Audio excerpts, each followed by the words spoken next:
Okay, join me on page 462 in your reading textbook. Our story this week is How Tia Lola Came to Stay. Our genre is realistic fiction. It's an invented story that could have happened in real life, so you're not going to have any talking animals or dragons or anything like that. But it's not a true story, okay? But it could have happened. Generate questions, making inferences. As you read, use your inferences chart. So we're going to take text clues and prior knowledge and put those together to make an inference. Okay, make a decision about what the author is trying to say based on what the author has put in the text plus what we already know to find out what the author is implying. So that's an inference. Read to find out, why does Tia Lola's plan succeed? So as we read, we're going to try to answer that question. Okay, follow along. I'm on page 263 now. Follow along. Oh, sorry about that. Let me add the volume. All right, now follow along. How Tia Lola Came to Visit, Stay, by Julia Alvarez. Illustrated by Lester Coloma. Miguel and Juanita Guzman have moved to Vermont from New York City because their mother has taken a job at a local college. Their mother's aunt, Tia Lola, arrives for a visit from the Dominican Republic. Tia Lola soon impresses Miguel's friends and Rudy, the owner of a local restaurant and the coach of Miguel's baseball team. At the restaurant, Tia Lola also charms the difficult Colonel Charlebois, who owns the farmhouse that Miguel's family rents. Okay, turning the page to 464 now. Follow along. The long, sweet, sunny days of summer come one after another after another. Each one is like a piece of fancy candy in a gold and blue wrapper. Most nights, now that school is out, Tia Lola tells stories, sometimes until very late. The beautiful cousin who never cut her hair and carried it around in a wheelbarrow. The grandfather whose eyes turned blue when he saw his first grandchild. Some nights, for a break, they explore the old house. In the attic, behind their own boxes, they find dusty trunks full of yellowing letters and photographs. Miguel discovers several faded photos of a group of boys all lined up in old-fashioned baseball uniforms. Except for the funny caps and knickers and knee socks, the boys in the photos could be any of the boys on Miguel's team. One photo of a boy with a baseball glove in his hand is inscribed, Charlebois, 34. Miguel tries to imagine the grouchy old man at Rudy's restaurant as the young boy with the friendly smile in the photograph, but he can't see even a faint resemblance. Since the team doesn't have a good place for daily practice, Miguel's mother suggests they use the back pasture behind the house. But let me write Colonel Charlebois first, just in case. Okay, turning the page, 465. Follow along. Their landlord lives in a big white house in the center of town. He has already written them once this summer, complaining about the unseemly shape of the vegetation after Tia Lola trimmed the hedges in front of the house in the shapes of pineapples and parrots and palm trees. Can't you just call him and ask him, Mommy? Miguel asks. After all, the team is impatient to get started with practice. A letter will take several days to be answered. You try calling him, Miguel's mother says, holding out the phone. Miguel dials the number his mother reads from a card tacked on the kitchen bulletin board. The phone rings once, twice. A machine clicks on, and a cranky old voice speaks up. This is Colonel Charles Charlebois. I can't be bothered coming to the phone every time it rings. If you have a message, you can write me. Let's write that letter, shall we? Mommy says, taking the phone back from Miguel. Okay, what inferences can you make about the Colonel based on his pre-recorded message? Well, based on this message and what we know from our own personal experience, the Colonel Charles is kind of cranky, and it does explicitly tell us that. He obviously doesn't like talking on the phone, and he'd much prefer written correspondence.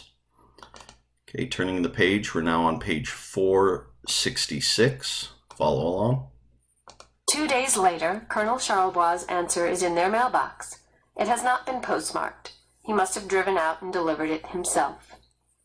I would be honored to have the team practice in my back pasture, he replies in a shaky hand as if he'd written the letter while riding in a car over a bumpy road. Honored, Miguel's mother says, lifting her eyebrows. She translates the letter for Tia Lola, who merely nods as if she'd known all along that Colonel Charlebois is really a nice man. And so, every day Miguel's friends come over, and the team plays ball in the back field, where only 6 months ago, Miguel wrote a great big welcome to Tia Lola. Twice a week, Rudy drops by to coach. They play all afternoon, and afterward, when they are hot and sweaty, Tia Lola invites them inside for cool, refreshing smoothies, which she calls Frio Frios. As they slurp and lick, she practices her English by telling them wonderful stories about Dominican baseball players like Sammy Sosa and the Aloud brothers, and Juan Marichal, and Pedro and Ramon Martinez. The way she tells the stories, it's as if she knows these players personally. Miguel and his friends are enthralled. After a couple of weeks of practice, the team votes to make Miguel the captain. Jose, who is visiting from New York, substitutes for whoever is missing that day. Tia Lola is named manager. ¿Y qué hace el manager? Tia Lola wants to know what a manager does. A manager makes us frio frios, Captain Miguel says. Every day after practice, there are frio frios in a tall pitcher in the icebox. It is a happy summer, until Tia Lola decides to paint the house purple. Well, and what we know about Colonel Charles, he was already mad about the way they trimmed their shrubbery around their house, their vegetation around their house. So I wonder how he's going to feel about them painting the house purple. Remember, they don't own the house, they rent it from Colonel Charles. Okay, continuing on page 467. Miguel and his friends have been playing ball in the back field, their view of the house shielded by the maple trees. As they walk back from practice, they look up. "Holy cow!" Miguel cries out. The front porch is the color of a bright bruise. Miguel can't help thinking of the deep, rich purple whose name he recently learned from his father in New York. Dioxazine, he mutters to himself. The rest of the house is still the same color as almost every other house in town. Regulation white, Papi calls it whenever he comes up to visit and drives through town. In her high heels and a dress with flowers whose petals match the color of the porch stands Tia Lola, painting broad purple strokes. For a brief second, Miguel feels a flash of that old embarrassment he used to feel about his crazy aunt. "Awesome," his friend Dean is saying. "Cool," Sam agrees. They wave at Tia Lola, who waves back. "Frio frios," she calls out. Today she has chosen grape flavor in honor of the new color of the house. Okay, moving on to page 468. Follow along. By the time Miguel's mother comes home from work, he and his friends look like they have helped Tia Lola paint the house. Their mouths are purple smudges. When they open their mouths to say hello, their tongues are a pinkish purple. "Okay, what is going on?" Mommy asks, glancing from Miguel to Tia Lola. She looks as if she is about to cry, something she has not done in a long time. Tia Lola speaks up. "Don't the colors remind her of the island? La Casita de Tunines, the house where Mommy spent her childhood." Okay, continuing on 469. Follow along. Miguel can see his mother's face softening. Her eyes have a faraway look. Suddenly, Mommy is shaking her head and trying not to laugh.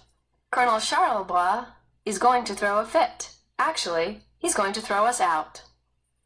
"El coronel no hay problema," Tia Lola says, pointing to herself, and Miguel and his friends.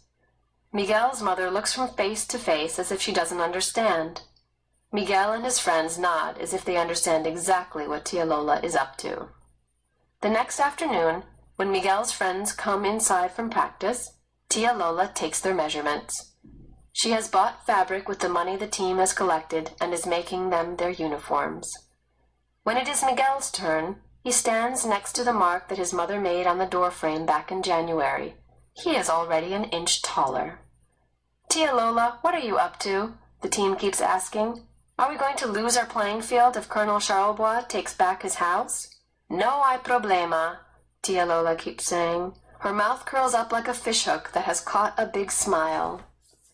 Are you going to work magic on him? Miguel asks his aunt that night. The magic of understanding, Tia Lola says, winking. She can look into a face and see straight to the heart. She looks into Miguel's eyes and smiles her special smile. Okay, continuing on page 470. Follow along. As the house painting continues, several neighbors call. What's happening to your house? Farmer Tom asks Miguel. I don't believe I've ever seen a purple house. Is that a New York style or something? Their farming neighbors think of New York as a foreign country. Whenever Miguel and his family do something odd, Tom and Becky believe it is due to their having come from the city.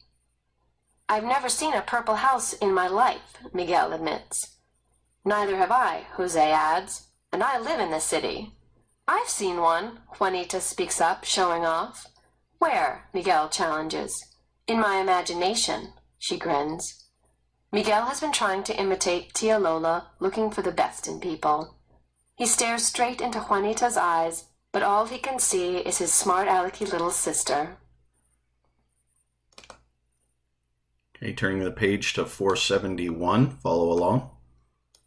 One afternoon, soon after Jose has returned to the city, Miguel is coming down the stairs to join his teammates in the back field. He pauses at the landing. The large window affords a view of the surrounding farms and the quaint New England town beyond. A silver car Miguel doesn't recognize is coming down the dirt road to their house. Just before arriving at the farmhouse, it turns into an old logging road at the back of the property. Behind a clump of ash trees, the car stops and the door opens. Later, as he stands to bat, Miguel can make out a glint of silver among the trees. Who could it be, he wonders. He thinks of telling his mother about the stranger, but decides against it. She would probably think an escaped convict was lurking in the woods and not allow the team to practice in the back field anymore. Okay, turning the page to 472 now. Follow along. The next afternoon, Miguel watches from behind the curtain as the same silver car he saw in the woods yesterday comes slowly up the drive. His friends have already left after their baseball practice, and his mother is not home from work yet. He can hear Tia Lola's sewing machine humming away upstairs. Who is it? Juanita is standing beside him, holding onto her brother's arm. All her smart-alecky confidence is gone. I think it's him. Colonel Charlebois, Miguel whispers. Now that the car is so close, he can make out the old man behind the wheel. The hood has a striking ornament, a little silver batter, crouched, ready to swing. I'm going to pretend no one is home, Miguel adds. But Colonel Charlebois doesn't come up to the door. He sits in his car, gazing up at the purple and white house for a few minutes, and then he drives away. Later that day, a letter appears in the mailbox.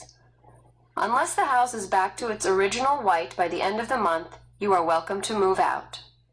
Welcome to move out, Miguel repeats. He wrote bienvenida to his tia Lola when she moved in. It doesn't sound right to welcome someone to move out. We've got 3 weeks to paint the house back or move, their mother says in a teary voice at dinner. I'm disappointed too, she admits to tia Lola. After all, she really loves the new color. That flaking white paint made the place look so blah and run down. But still, I don't want to have to move again, Mommy sighs. Okay, moving on to page 473. Follow along. Tia Lola pats her niece's hand. There is something else they can try first. What's that? Her niece asks. They can invite El Coronel over on Saturday. But that's the day of our big game, Miguel reminds his aunt. They'll be playing against another local team from the next county over. Tia Lola winks. She knows. Pero tengo un plan. She has a plan. Miguel should tell his friends to come a little early so they can change. Change what? Miguel's mother asks. Change the color of the house? Tia Lola shakes her head. Change a hard heart. She'll need more grape juice from the store. Okay, make inferences. What can you infer about Tia Lola's character? Support your answer. So, a few things we might be able to infer. One, that she is kind. We know that because she makes them frios after their practice. She is making their uniforms for them. So she's obviously a kind person, generous. She's also a bit of a rule breaker. She kind of likes to be flamboyant and kind of out there, and we can tell that because she chooses to break the rules because the house doesn't actually belong to them, but she decides to just go ahead and paint it bright purple on her own. And there's more that we can infer about her. She may be intelligent, and we could infer that based on the fact that she seems to not be worried at all. She seems to have a plan, and she seems to have had the plan from the beginning. So based on if her plan works or not, we might find out, hey, she's pretty smart for coming up with this plan. While everybody else is worried about getting kicked out of the house, Tia Lola seems to be not worried at all. Okay, moving on to page 474. Follow along. The day dawns sunny and warm. The cloudless sky stretches on and on and on, endlessly blue with the glint of an airplane, like a needle sewing a tiny tear in it. Every tree seems filled to capacity with dark green rustling leaves. On the neighboring farms, the corn is as tall as the boys who play baseball in the fallow field nearby. Tia Lola's garden looks like one of Poppy's palettes. But now, after living in the country for 7 months, Miguel has his own new names for colors: zucchini green, squash yellow, chili pepper red, raspberry crimson. The eggplants are as purple as the newly painted house. It is the full of summer. In a few weeks, up in the mountains, the maples will begin to turn. Miguel's friends and their parents arrive early. The boys head upstairs behind Tia Lola and Rudy. Their parents stay downstairs, drinking grape smoothies and talking about how their gardens are doing. At last, the silver car rolls into the driveway. Slowly, Colonel Charlebois climbs out. He stands, a cane in one hand, looking up at the house. 1/4 of the house is purple. The other 3/4 is still white. Which color will the whole house end up being? Miguel looks down at the old man from an upstairs window. Suddenly, he feels a sense of panic. What if Tia Lola's plan doesn't work? He doesn't want to move from the house that has finally become a home to him. He feels his aunt's hand on his shoulder. No hay problema, Miguelito, she reassures him as if she can read his thoughts even without looking into his eyes. Okay, continuing on, page 475. Colonel Charlebois is still staring up at the house when the front door opens. Out file 9 boys in purple and white striped uniforms and purple baseball caps. They look as if the house itself had sprouted them. Miguel leads the way, a baseball in his hand. Behind them, Tia Lola and Rudy each hold the corner of a pennant that reads, Charlie's Boys. Colonel Charlebois gazes at each boy. It is difficult to tell what is going through his mind. Suddenly, he drops his cane on the front lawn and calls out, Let's play ball! He stands, wobbly and waiting and smiling.